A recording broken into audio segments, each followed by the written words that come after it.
જય શ્રી રામ. અત્યારે આપ જોઈ રહ્યા છો અમદાવાદ ખાતે આવેલા હરસોલી ગામની બાજુમાં આવેલ સૂર્યમ ફાર્મ હાઉસમાં આંતરરાષ્ટ્રીય હિન્દુ પરિષદના મહામંત્રી શ્રી પ્રવીણભાઈ તોગડિયાના સન્માન સમારોહ કાર્યક્રમનો વિડીયો.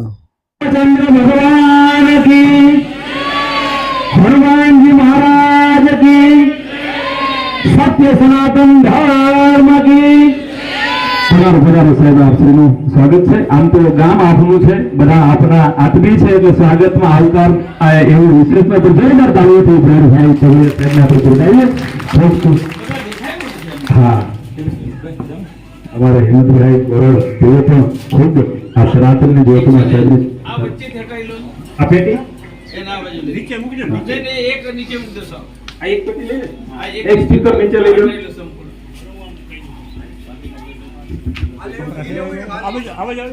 એક લઈ લો.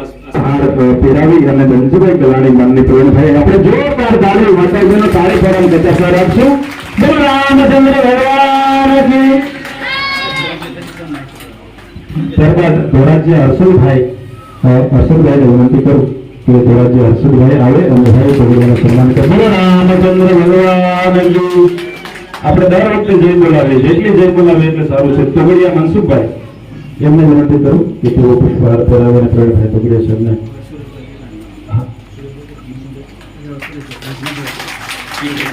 હવે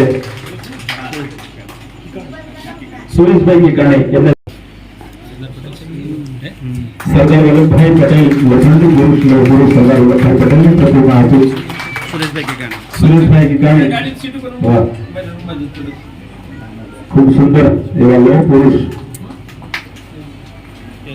ની પ્રતિમામાં આપીને અહીંયાથી સન્માનિત કરી રહ્યા છે પ્રવીણભાઈ તોગડિયા સાહેબને. ત્યારબાદ હું નામ બોલું છું, એક પછી એક બધા મિત્રો અને બહેનો વાલા પ્રત્યે આવતા રહીને સન્માન કરતા રહે.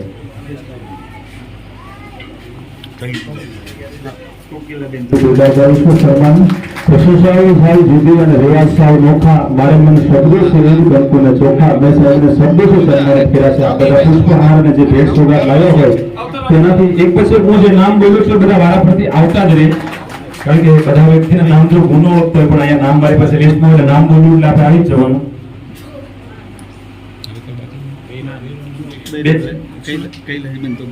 કૈલાસબેન તોગડિયા આવી જાવ, જે બેનો આવ્યા છે બધા આવી જાવ.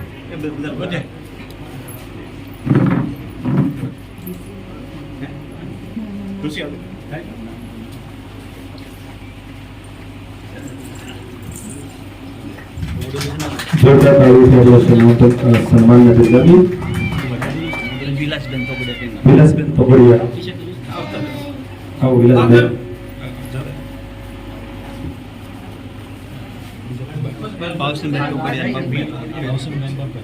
ત્યારબાદ ભાવસનભાઈ તોગડિયા અને બાપભાઈ તોગડિયા તેઓ મંચ ઉપર આવે. ભાવસનભાઈ આવે.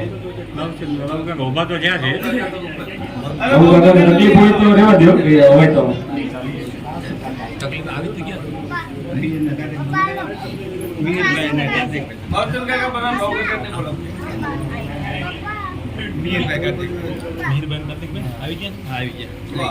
મીરભાઈ અને કાર્તિકભાઈ સાહેબને સન્માનિત કરી રહ્યા છે. બાબુ કાકા પહોંચી તો ગયા છે. ભાવસનભાઈ અને બાબુ કાકા બંને પણ પ્રવીણભાઈનું સન્માન કરશે. ત્યારબાદ મોહનભાઈ તોગડિયાને વિનંતી કરું કે પ્રવીણભાઈ સાહેબને સન્માનિત કરે.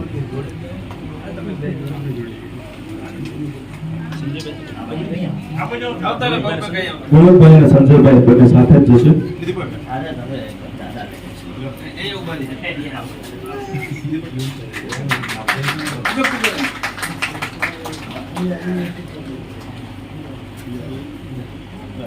થઈ ગયો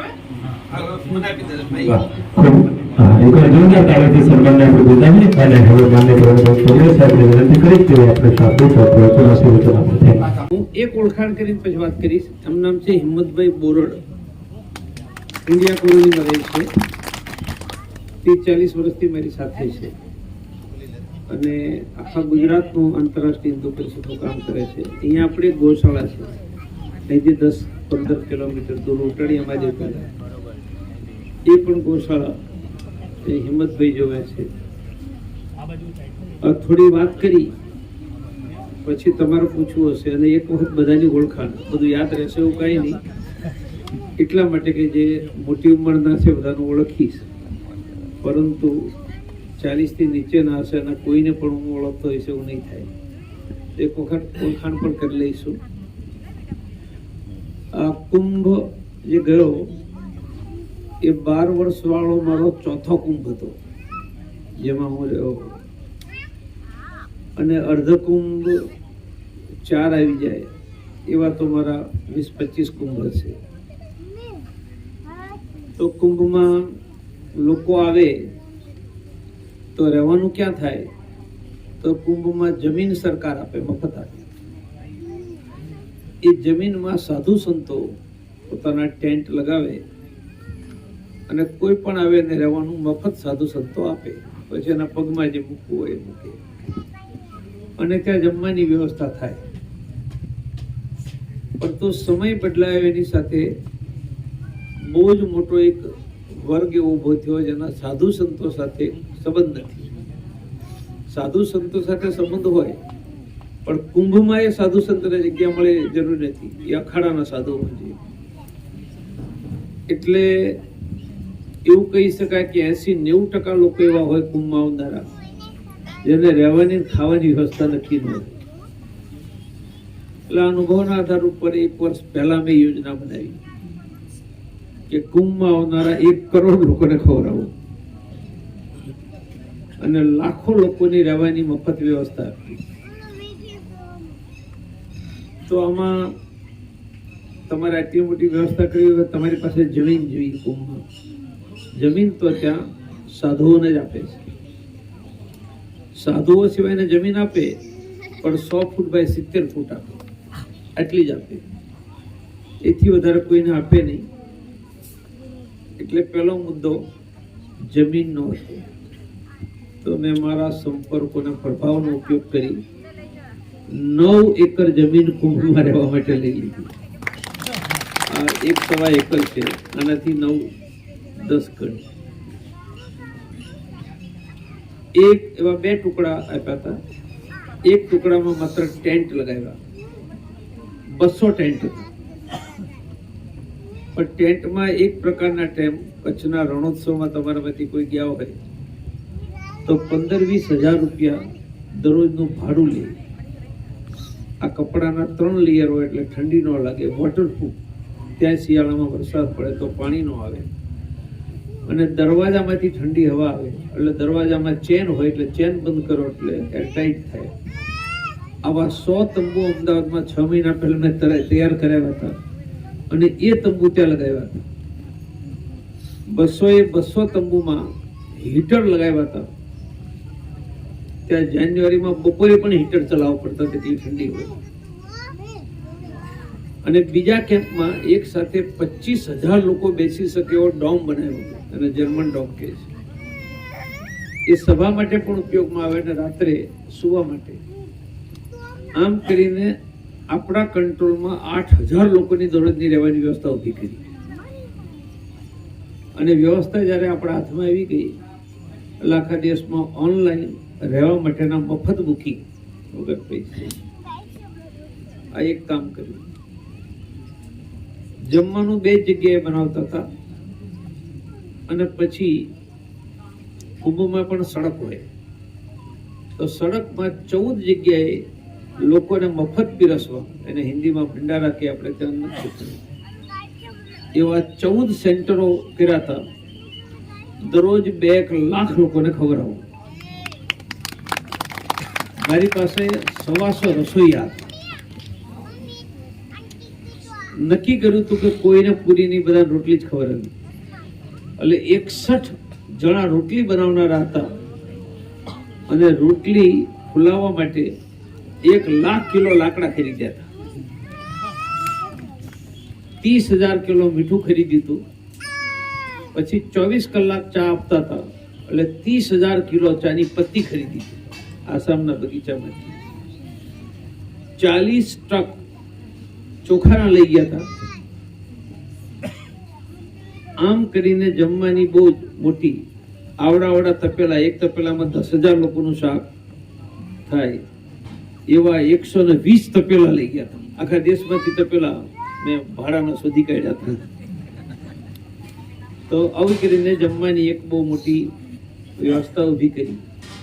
પછી ઠંડી જાન્યુઆરીમાં મેં કહ્યું બપોરે હીટર ચલાવવું પડતું, એટલે ચા તમે કરો તો 10 મિનિટમાં તો બરફ થઈ જાય.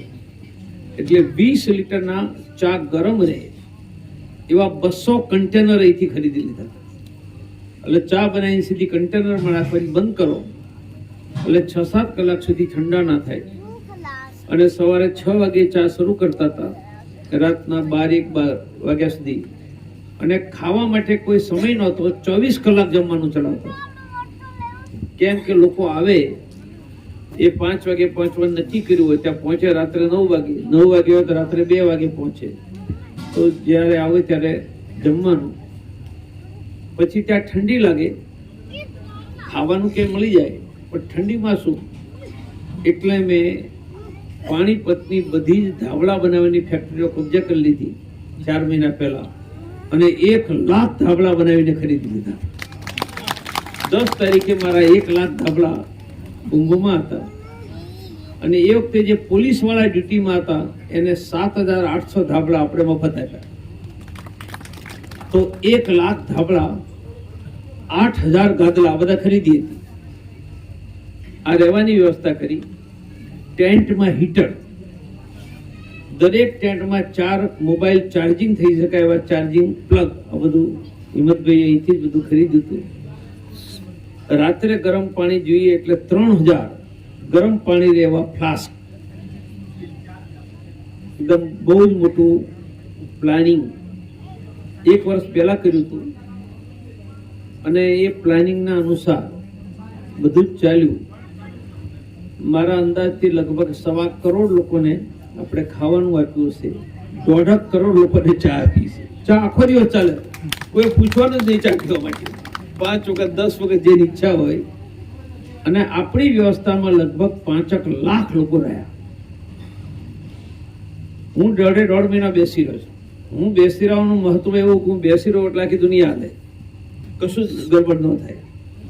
તો આપણી પાસે તો 8,000 લોકોની જ રહેવાની વ્યવસ્થા હતી, અને આખા દેશના લોકો આપણી પાસે હતો. પછી શું કરવાનું? તો દરરોજ 3, 4, 5 વાગે આપણે બધું જ પેક થઈ જતું. એટલે પેક થઈ જતા આપણી પાસે એક સ્ટોર હાઉસ બહુ મોટો હતો, એ મેં બધું જ કિનારે કરી દીધું. પછી સ્ટોર હાઉસમાં ગાદલાને એવું નાખીને સુરાઈ દેવાનું. પછી જમવાનું પીરસવા માટેનો એક મોટો હોલ હતો, એમાં સુરાઈ દેવાનું. એ પણ પૂરું થઈ જાય તો સરકારની 24 જગ્યાએ રહેવાની વ્યવસ્થા હોય, પલંગ, ગાડલું ને કંબળ. પણ આ વ્યવસ્થાની હિન્દુસ્તાનમાં કોઈને ખબર નથી, એટલે ક્યાંય જાતું નતું, પડ્યું રહેતું. સારી વ્યવસ્થા. જેવું આપણું ભરાઈ જાય લોકો આવે એટલે એક વ્યવસ્થા હું કબજે કરી લઉં. 23 તારીખે આપણી વ્યવસ્થામાં 25,000 લોકોને રાખ્યા હતા.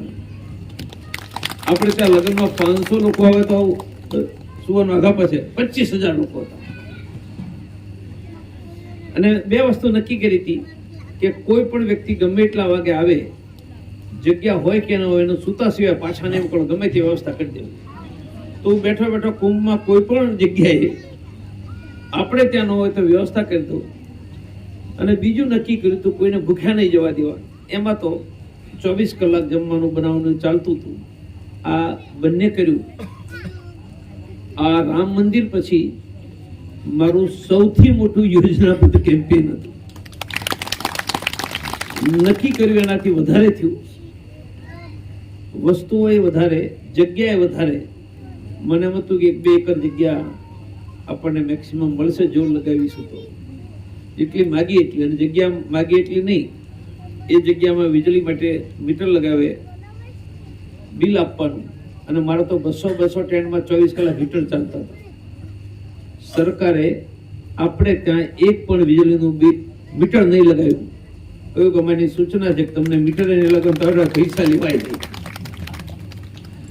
આમ કરીને આખું તંત્ર કુંભમાં મારા હાથમાં હતું. ત્યાં છે ને કોઈ પણ ગાડી લઈને જાય એને અંદર એલાવ નથી કુંભમાં, ગમે તેવો મોટો માણસ હોય તો. એટલે ચાલતા જવું પડે, બાઇક ઉપર જવું પડે. અને જ્યારે પરમિશન હોય એની ગાડી જ એલાવ હોય તો એક અખાડામાં એક સાધુને પરમિશન આપે ગાડીઓની. મારી પાસે 37 ગાડીઓની પરમિશન હતી જે કુંભમાં ફરી શકે. એમાં નિયમ કરતા હતા, મુખ્ય સ્નાન હોય ત્યારે પરમિશન વાળી ગાડીઓ ન ફરે. 3-4 દિવસ એવા હોય કે પરમિશન ગાડીઓ પણ બાકીના દિવસે ફરી શકે.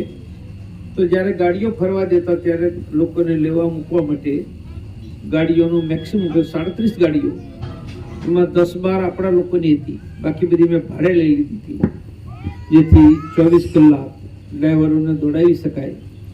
આમ કરીને એક બાજુ બધા જ લોકોનું કામ ને એક બાજુ આપણા એકલાનું કામ, એટલું કામ હતું.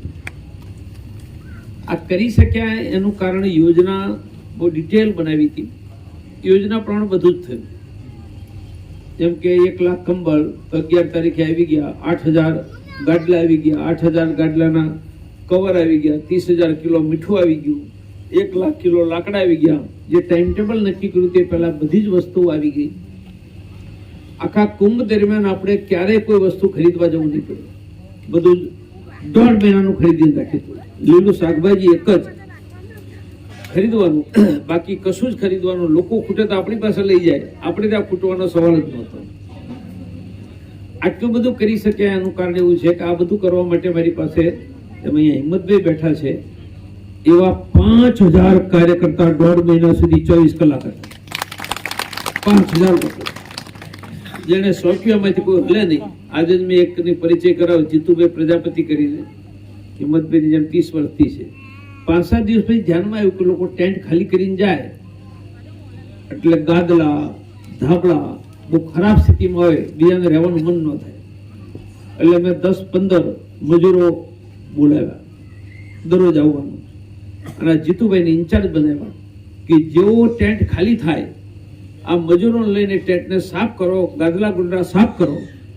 એ એક દિવસમાં 70 ટેન્ટ સાફ કરાવતા, જેથી બીજા લોકો રહી શકે.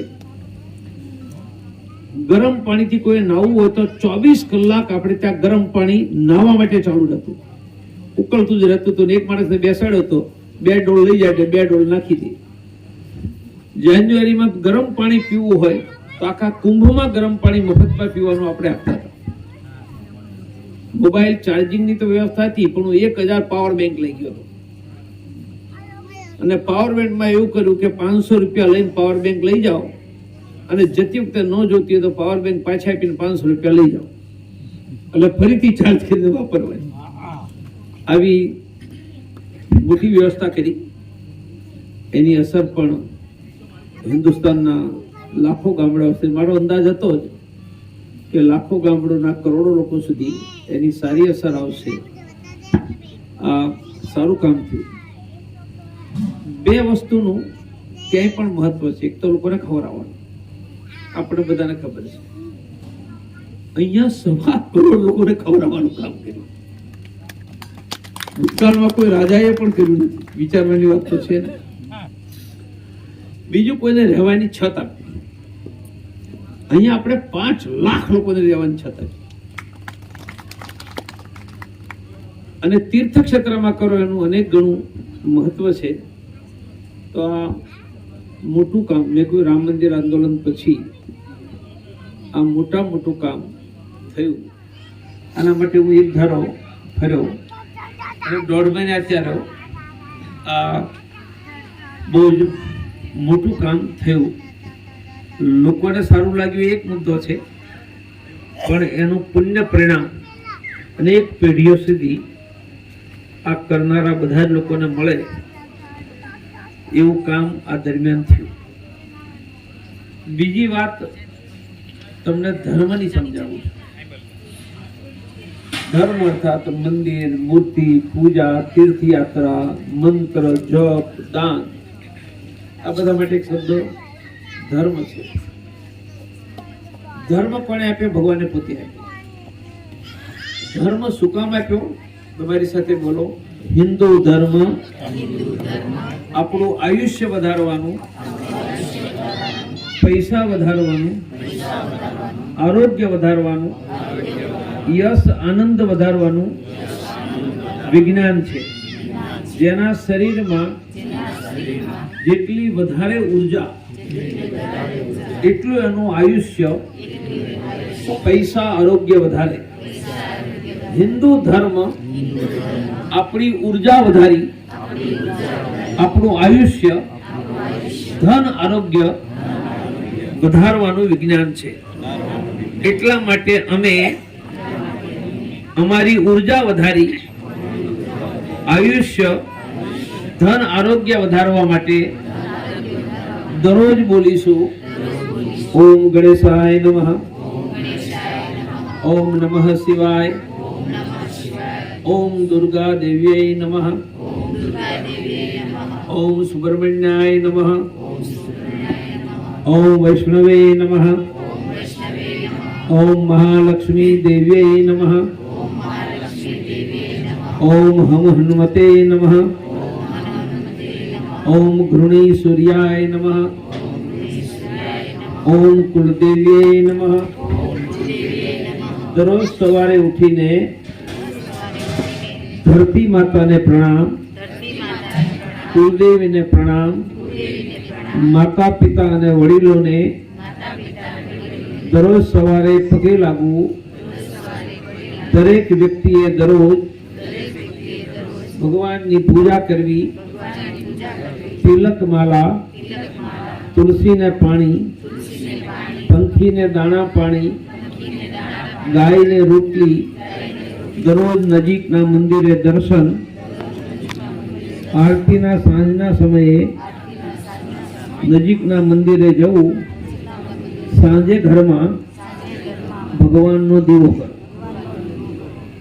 આજે બીજી વાત કરી કે મેં વેદોના આધાર ઉપર, મેં વેદોનો, પુરાણોનો બહુ મોટું અધ્યયન કરેલું છે. યશ, આનંદ વધારવા માટે ભગવાને આપ્યું છે. મારી સાથે બોલો, અનંત કોટી બ્રહ્માંડની ઉર્જા ભગવાન પાસેથી આપણને મળે એ વ્યવસ્થાનું નામ હિન્દુ ધર્મ છે. એટલે જે વ્યક્તિ દરરોજ પૂજા કરે, મંત્ર બોલે, મંદિરે દર્શન કરે, એને ભગવાનની સીધી ઉર્જા મળે છે. હું તો દરરોજ 1 કલાક વેદ મંત્રો કરું છું. હું ક્યારેક પૂજા કરીને નીકળ્યો હોઉં અને કોઈ મને હાથ મિલાવે તો અનેક વખત એવી ઘટના બની છે કે ઇલેક્ટ્રિક ધર્મ એ ઉર્જા વધારવાનું સાયન્સ છે. મેં તમને એના માટેના કેટલાક મંત્રો અને કેટલીક નાની નાની વસ્તુ, ધરતી માતાને પ્રણામ, કુલદેવીને, વડીલોને પગે લાગવું, પૂજા, આ બધું બતાવ્યું. તમે જેટલું કરશો એટલો તમને ડેફિનેટલી ફાયદો. એટલે ભાષણ નથી, હું પોતે બધું મંત્રો બધું જ કરું છું. એટલે ધીરે ધીરે મેં 4-5 વર્ષથી લોકોને શીખવાડવાનું શરૂ કર્યું. પહેલા હું પોતે જ કરતો તો લોકોને શીખવાડતો, અને પછી મેં લડવાનું નક્કી કર્યું. હું રામ મંદિરમાં 1984 થી જોડાઈ ગયો હતો, પણ ડાક્ટરી ઓપરેશન કરતા કરતા આપણે ઘર ચલાવતા નાની મોટી સેવા કરી એવું કરતો હતો. પછી મેં ફેસલો કર્યો કે હવે ડાક્ટરીને બધું કરવાનું નથી, અને હું પછી બધું જ છોડીને આની અંદર નીકળી ગયો. હજી પણ સ્થિતિ એ છે કે હિન્દુઓની વસ્તી ઘટી રહી છે. હું એ પરિસ્થિતિ આખી બદલી રહ્યો છું. રામ મંદિરમાં કેટલીક બદલાઈ, અને એના માટે ભારતના દરેક ગામડે અને શહેરની સોસાયટીએ દર શનિવારે હનુમાન ચાલીસા માટે લોકોને એકઠા કરવા. 30,000 ગામડામાં હનુમાન ચાલીસા અમારે આવી ગયા છે. હું એકાદા વર્ષમાં એકાદા લાખ જગ્યાએ હનુમાન ચાલીસા, અને હનુમાન ચાલીસા સીધા મુસલમાનોની શુક્રવારની નમાજના જુમાનો વિકલ્પ છે. કોઈ લડવાની વાત નથી કરતો, ભેગા થઈને હનુમાન ચાલીસા કરો. પણ એનું પરિણામ એ આવશે કે ભવિષ્યમાં વસ્તી ઘટી અને ગરબડ થઈ તો પણ આપણને એની અસર નહીં થાય એવી તાકાત એમાંથી ઊભી થઈ જશે. આ એક કામમાં લાગ્યો છું. એટલે તમે બધા એક જ ગામના છીએ, પણ અલગ અલગ સોસાયટીમાં રહેતા આવીશું ને, તો હવે મારા જેવા ડાક્ટરી છોડી દીધી તો તમારે થોડીક તો સેવા કરવી પડે ને. તો એક જ સેવા કરવાની. તમે રહો છો સોસાયટીમાં ભાઈઓ અને બહેનો બંને, આવતા શનિવારે રાત્રે 9 વાગે લોકોને ભેગા કરીને હનુમાન ચાલીસા કરવાના, દર અઠવાડિયે કરવાના. 5 ઓળખીતા હોય ને સોસાયટીમાં, આપણે ઘરે બોલાવવાનું, કેવાનું ડોક્ટર સાહેબે કહ્યું છે પ્રવીણભાઈ કે આપણે બધાને ભેગા કરીને હનુમાન ચાલીસા કરવાના. તો 5 જણા ભેગા થઈને બબ્બેને ફોન કરી 10 લોકો થાય ને, શનિવારે 9 વાગે નક્કી કર્યું તો 8 વાગ્યાથી બધાને યાદ કરાવવાનું. તો બોલો થઈ જાય કે નહીં? તો જે પોતાની સોસાયટીમાં હનુમાન ચાલીસો શરૂ કરશે, હાથ ઊંચો કરો. હાથ નીચે, હું કાપું કરાવી લઉં, હું બહુ મોટો નહોતા છું, કાચું. હવે તમારે શું કરવાનું? નામ, મોબાઈલ ને સોસાયટીનું નામ આ કરવાનું. મનસુખ ને હિંમતભાઈ બંને કોર્ડિનેશન કરશે. તમે કહો છો હું રામ મંદિરની જન્મથી કેમ લાગ્યો છું? મને આગળ મોત દેખાઈ ગયું છે. 25-30 વર્ષ પછી સડકોની લડાઈ આવશે. તો હમણાં નાગપુરમાં જોયું, બાંગ્લાદેશમાં જોયું, એ સ્થિતિ આવવાની જ છે. તમે હનુમાન ચાલીસા ચલાવો તો જેમ બાબરી તોડીને રામ મંદિર બનાવી દીધું, એમ એક પણ હિન્દુનું દેશમાં ઘર ન લૂંટાય સ્થિતિ ઊભી કરી. અને આ માત્ર હનુમાન ચાલીસા નથી. જ્યાં હનુમાન ચાલીસા થશે ત્યાં કોઈને હૃદયની તકલીફ પડશે તો મફત પ્રાઇવેટમાં ઓપરેશન કરાવી દઈશ. એને કેન્સરની તકલીફ થશે તો મફતમાં પ્રાઇવેટમાં ઓપરેશન કરાવી દઈશ. કાલથી તમે કોઈને પણ મોકલી શકો છો. ત્યાં પછી બ્લડ પ્રેશર, સુગરની મફત તપાસ થશે. કોઈ ગરીબ હોય તો મફત એને પ્રાઇવેટના ડોક્ટરની સેવા અપાશે. એટલે હનુમાન ચાલીસામાં માત્ર હનુમાન ગરીબોને અનાજ પણ આપીએ છીએ, તો ગરીબોને અનાજ, મફતમાં ડોક્ટર, એડવોકેટ, બાળકો ભણવામાં આગળ વધે એવી ટ્રેનિંગ, આ બધું જ હનુમાન ચાલીસા કેન્દ્ર દ્વારા થવાનું છે. મને થઈ રહ્યું છે. તો હનુમાન ચાલીસા કેન્દ્ર ચાલશે તો 1-2 મહિનામાં અમારા લોકો સંપર્ક કરી એક વસ્તુ ત્યાં શરૂ કરાવડાવશે. તો હનુમાન ચાલીસા આગળ સ્થિતિ ખરાબ થાય, જેમ પેલા કિલ્લા ઉભા કરતા હતા, એમ આપણી રક્ષાનો આ દુર્ગ કિલ્લો બનવાનો છે. એટલે હું જેમ રામ મંદિરનું જનૂન ઊભું કર્યું હતું, એવું જ હનુમાન ચાલીસાનું. અત્યારે પણ આખો દિવસ હનુમાન ચાલીસા ગુજરાતમાં ઉભા કરીને મિટિંગમાં જતો, મિટિંગમાંથી જ હું આવ્યો. અને 5000 જગ્યાએ હનુમાન ચાલીસા નક્કી કરવાનું પ્લાનિંગ કરવા માટે આખો દિવસ હું બેઠો હતો. આખા બધા જિલ્લાઓમાંથી લોકોને બોલાવ્યા હતા. તો તમે અહીંયા આવ્યા છો તો 20-25 ગામોમાંથી તો 20-25 સોસાયટીમાં હનુમાન ચાલીસા થઈ જાય ને. અને મનસુખે મારા તરફથી આ કામ કરવાનું, હિંમતભાઈ સાથે રહેશે. એટલે પૈસા કમાવાનું બિલકુલ બરાબર છે, ચાલુ રાખો. સારા ફાર્મ બનાવો, અમને ખવડાવતા રહો, પણ હનુમાન ચાલીસા પણ ચલાવતા. તો મારી એક વાત હતી. હવે બીજી બધાની ઓળખાણ કરી અને પછી તમારે પૂછો તો પૂછો. ઓળખાણનું નામ, બાપુજીને દાદાનું નામ, એટલે મને તરત ખબર પડી જશે. પેલા ભાઈઓનો વારો, પછી બહેનોનો વારો. મારું નામ છે પરેશ ધોરાજી. મારા બાપુજીનું નામ રસિકભાઈ, દાદાનું નામ દેવસિંહભાઈ ધોરાજી. દેશુભાઈ ધોરાજી ઓળખી લો. મારું નામ ધીરુ હરિભાઈ પુનાભાઈ ધોરાજી. અચ્છા, પુના બાપા. ધનજીભાઈ, લવજીભાઈ. લવજી બાપા તમારી હોસ્પિટલ બહુ આવતા હતા. અશોકભાઈ પટેલ આ ગામના પટેલ છે, સ્થાનિક આ ગામ. એટલે હું આવ્યો છું મળવા. બાબુ કાકા આવી ગયા પાછો. અહીંના જ છે ધનજીભાઈ ગોલા. બચ્ચુભાઈ સુવાગ્યા, રામબાબેન કરશનભાઈ સુવાગ્યા, બચ્ચુભાઈ દીકરો છું. અચ્છા. હા, દીખો છે પાછો. ભીખાભાઈ. અરવિંદભાઈ રણછોડભાઈ ધોરાજીયા. રણછોડભાઈ ધોરાજીયા. મનસુખભાઈ મોહનભાઈ કેકાણી. અચ્છા.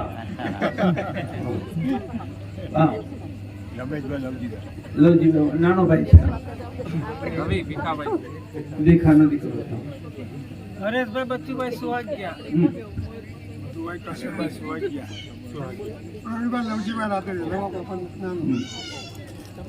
પાછળ બોલતા છે. ધાર્મિક રમેશભાઈ લવજીભાઈ. કિશન ભરતભાઈ સુવાગ્યા. બચ્ચુભાઈ.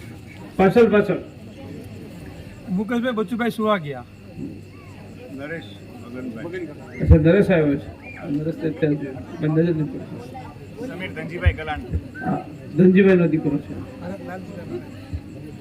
કોઈ રહી ગયો તો બોલજો. સંદીપ રસિકભાઈ દેવસીભાઈ ધોરાજીયા. દેવસીભાઈ હિતપરા કુશાંત રમેશભાઈ ઉમંગ રમેશભાઈ લવજીભાઈ. બેનો બોલતા જાઓ. શરમ આવે ન બોલતા ભાઈ કે બોલતા જાઓ. વાઘજી બાપા શાંતિભાઈ છે ને, વાઘજી બાપા ધોરાજીયા હા. એમના ઘરના. વાલજીભાઈ મોહનભાઈ ધોરાજી, મગનભાઈ દુકાનવાળાના. બાબુભાઈ દેવસીભાઈ બાબુ કાકા મહેશના ઘરના. તેમ કયો ને તમારે બધા નો ઓળખો એટલે પૂછી લો. કૈલાસબેન આ કે ખાતે નો ઓળખો પછી વિલાસબેન બાવચંદભાઈ તોગડિયા, તું તો આવી હતી ને મારી સાથે રહી હતી. બોલો બાપુ ઓળખો છો? ઓળખું તો. કાળુ બાપા, ભરતભાઈ, ભરતભાઈ કાળુબાપા. અચ્છા. દેરાન જેઠાણી, કાળુભાઈ પછી કોઈને આપો જ પરિચય આપી દો એટલે સેક્શન ઓફિસર ક્યાં છે ભાઈ ગલાણીના બેન? હા. શું નામ છે બેન? ઓળખાણ છે ને? અનસુયાબેન ગલાણી. અનસુયા. હવે જનરલ મને બધું યાદ રહેશે એવું નહીં, પણ થોડું તમારે કઈ પૂછવું હોય કોઈ નથી અહીંથી હું એટલે જ નીચે બેસી ગયો કે સીધી વાતચીત થાય. તમારે કઈ પૂછવો તો પૂછો, માહિતી જાણવા માટે. પછી મનસુખને ખવડાવવાના જ છે. મારો ક્વેશ્ચન એ હતો કે આ બધું મોટી કમાણી હતી હોસ્પિટલને, છતાં તમને આ છોડવાની પ્રેરણા શેમાંથી મળી? આ હોસ્પિટલ હું તમને 5-6 પ્રશ્ન કરતો હતો એ વખતે. છોડવાના મને 2 કારણો લાગે છે. એક તો મેં આ બધું બહુ જ વાંચ્યું જોયું, એના કારણે લાગ્યું કે હિન્દુઓ સમાપ્ત થઈ જશે. આ તો હતું જ. બીજું કારણ પૂર્વજન્મોનું છે.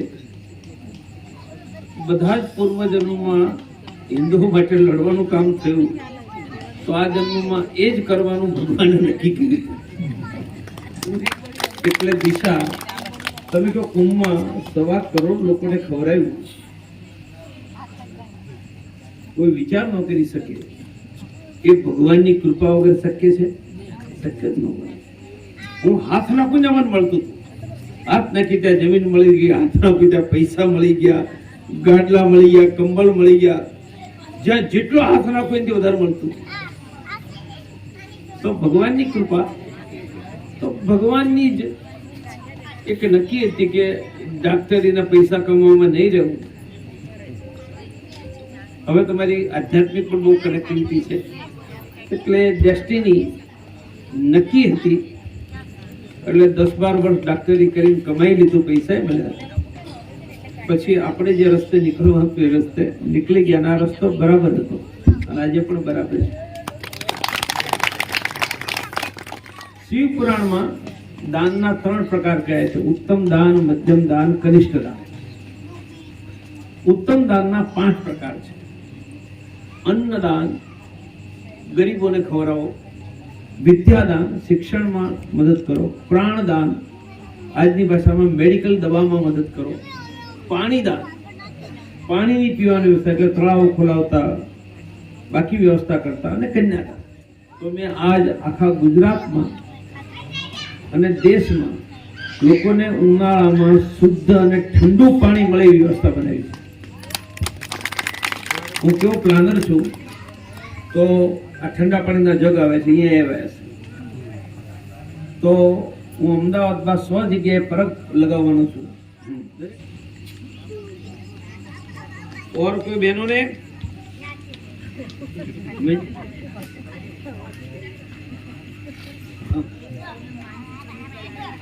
मानसी अच्छा नानी वो છે અસર કે બેટા મારો ક્વેશ્ચન એ હતો સર કે તમે એવું કીધું કે સવારમાં તમે ડેઈલી 1 કલાક જેવું મંત્રોચ્ચાર નહીં કરો છો. બેઝિક અમારે જનરલ પબ્લિકને કંઈ રીડિંગ કે એવું કંઈ કરવું હોય અથવા તો મંત્રોચ્ચાર એવું કંઈ હવે છે ને હું કરું છું ને એ બહુ વધારે એક્સટ્રીમ કરું છું. એ કરવાની જરૂર નથી બધાને. એટલા માટે નોકરી હું તો કોઈ નોકરી ધંધો નથી કરતો નવો છું. એમણે તો સચિવાલયમાં જવું પડશે. એટલે હું બધાને જ કહેતો, પણ મને એમ લાગે કે આને મદદ કરવી છે તો કોઈ તું આમ કર, જો સાધુઓ કહે છે ને તારું કલ્યાણ થઈ જશે, એવું કરું છું. તમે આટલું કરો અત્યારે પૂરતું છે. એથી વધારે જે ગ્રહસ્થી જીવન છે, નોકરી ધંધો વ્યવસાય કરે છે, એમણે આથી વધારે, અને મંત્ર તંત્ર અંધશ્રદ્ધામાં ક્યાંય પડતા નથી. સારા એવા લોકો હંબક છે, એટલે એમાં આપણે જવું નહીં. ભગવાનની પૂજા કરવામાં કોઈ નુકસાન નથી, મંદિરે જવામાં નુકસાન નથી. આ મંત્ર બોલવાનું, એવી નાની વસ્તુ કરો. અંધશ્રદ્ધામાં દોરવાઈને કંઈ પણ નહીં કરતા. હવે બધા મોબાઈલ કાઢો, મારો નંબર આપો.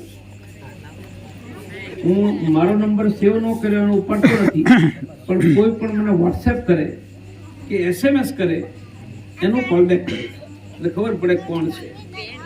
તો નંબર મારો સેવ કરો, 98-253-23406 98-253-23406 મારા નામથી સેવ કરો.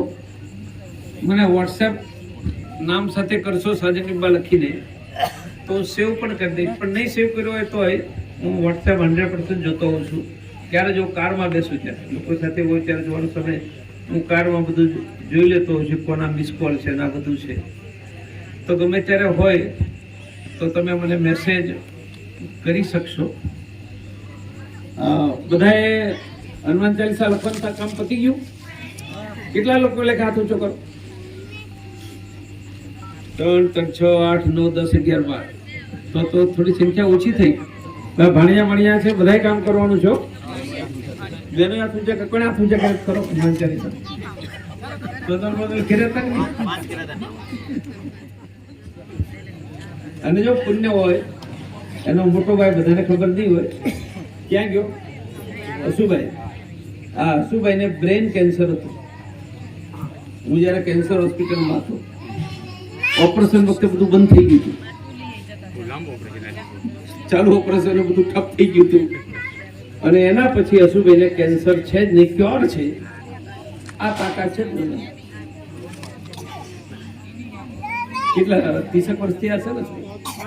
35. હું કેન્સર હોસ્પિટલમાં હતો ત્યારે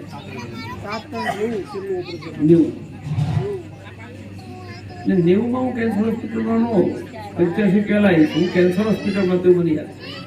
એ બીજી વખત કર્યું. પહેલું કર્યું ત્યારે મને યાદ છે હું કેન્સર હોસ્પિટલમાં જ હતો, અને કર્યું સિવિલ હોસ્પિટલ. ત્યારે મગજના કેન્સરના ઓપરેશન અમે નથી કરતા, એના ડૉક્ટરો અલગ હોય છે, એટલે સિવિલમાં કરાવ્યું. મહેન્દ્ર પરીખ પાસે મેં કરાવ્યું.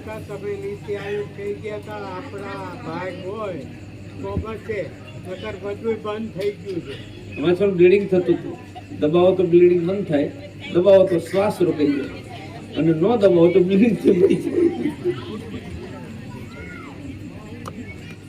તો જય શ્રી રામ.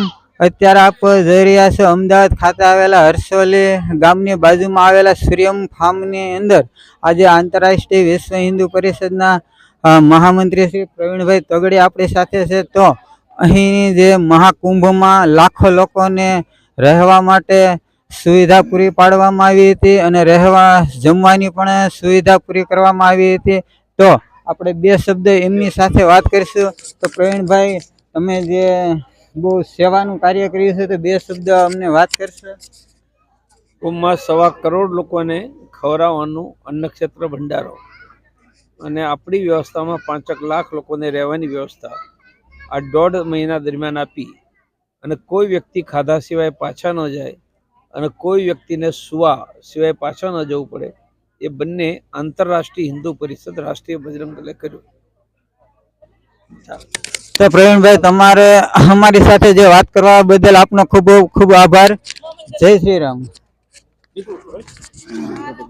તો આ વિડીયો ગમ્યો હોય તો લાઈક, શેર અને કમેન્ટ કરજો, અને અમારી યુટ્યુબ ચેનલમાં જો તમે નવા હોય તો સબસ્ક્રાઇબ કરવાનું ભૂલશો નહીં, જેથી કરીને અમારા આવનાર ધાર્મિક વિડીયો સૌથી પહેલાં આપને જોવા મળશે. અને આ વિડીયો જોનાર તમામ મારા વહાલા મિત્રો, ભાઈઓ બહેનો, વડીલોને જય શ્રી રામ.